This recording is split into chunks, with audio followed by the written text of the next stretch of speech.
हमरे तू हाँखी गे हमरे तू रहमी गे करो ही अब हम बदा छुपे बाबूजी शादी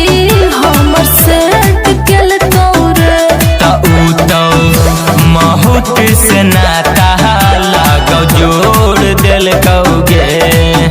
तोर पागल हुकूमत कुछ न करी हो दुर्गति चल खाना वो खिलाए देबो रे तोरा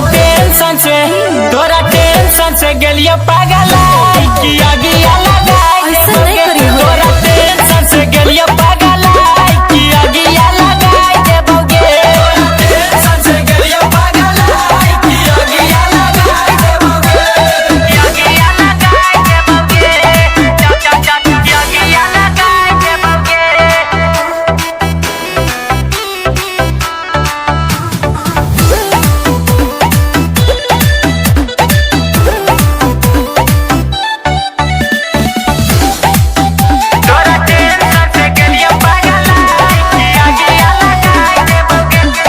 जानते जब सब है तो की कहते हमारा लौटते जब घर सवरा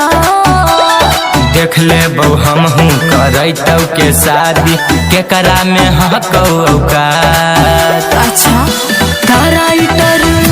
संजय तो प्रिंसवा हमार हो रे कजली तोरे